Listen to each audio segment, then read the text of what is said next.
नमस्कार मित्रों, आपका बहुत बहुत स्वागत है हमारे YouTube चैनल BBM क्लासेज में।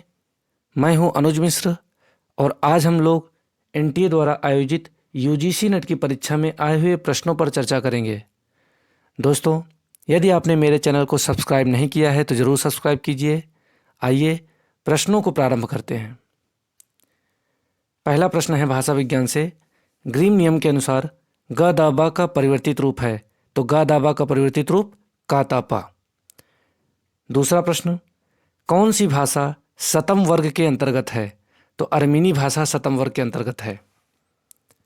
तीसरा प्रश्न, सर विलियम जोन्स ब्राह्मी लिपि की उत्पत्ति मानते हैं, तो विलियम जोन्स ब्राह्मी लिपि की उत्पत्ति सेमेटिक मूल से मानते हैं।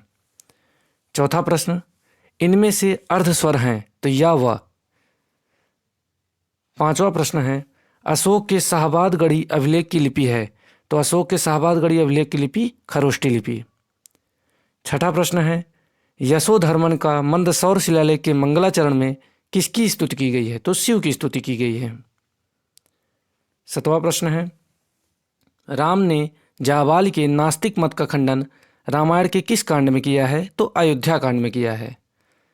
आठवां प्रश्न है, उचित क्रम लगाने को था, तो पहले नंबर पर होगा दशरथ यज्ञ, दूसरे नंबर पर होगा राम जन्म, तीसरे नंबर पर ताड़का वध, चौथे नंबर पर मिथिलागमन और पांचवें नंबर पर धनुष भंग। नौवां प्रश्न था, अध्यात्मम में समास है, तो अध्यात्मम में अव्ययी भाव समास है।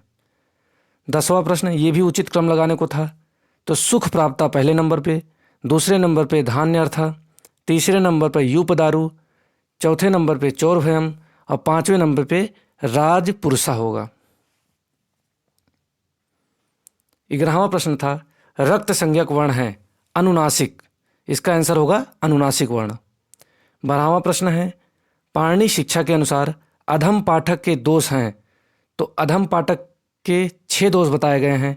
गीत शीघ्री, शिराकंपी, तथा च लिखित पाठका, अनर्थज्ञो अल्पकंठस्य, सडेते पाठका धमा, तो इसमें आंसर होगा गीत शीघ्री।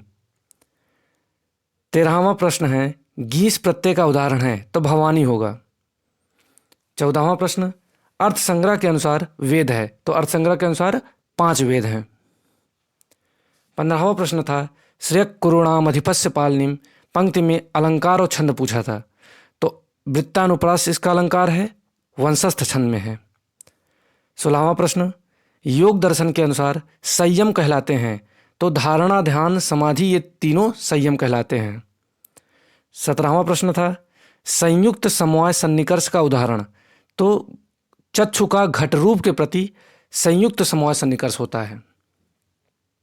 18वां प्रश्न है, अनैकांतिक के भेद, तो साधारण, असाधारण। 19वां प्रश्न था, बौद्ध दर्शन से संबद्ध है, तो प्रतीत समुत्पादवाद और क्षणभंगुरवाद ये दोनों बौद्ध दर्शन से संबद्ध हैं। 20वां प्रश्न था, याज्ञवल्क्य की स्मृति में व्यवहाराध्याय के प्रकरण में कौन कौन से बताए गए हैं, तो साहस प्रकरण और उपनिधि प्रकरण, ये 2 ऑप्शन में थे, यही दोनों आंसर होगा। 21वां प्रश्न है, नागेश भट्ट की रचना नहीं है, तो माधवीय धातु वृत्ति ये नागेश भट्ट की रचना नहीं है, बाकी 3 नागेश भट्ट की रचना थी। 22वें नंबर पे उचित क्रम लगाने को था, तो पाणिनि पहले नंबर पे, कात्यायन दूसरे नंबर पे, भर्तृहरि तीसरे नंबर पे, कैयट चौथे नंबर पे, 5वें नंबर पे नागेश भट्ट।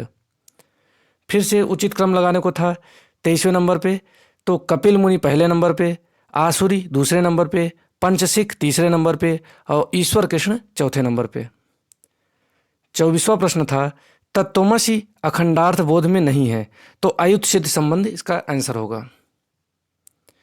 25वां क्वेश्चन था, राष्ट्राधिवर्धन सूक्त के देवता हैं, तो ब्राह्मणस्पति इसके देवता हैं, तो ये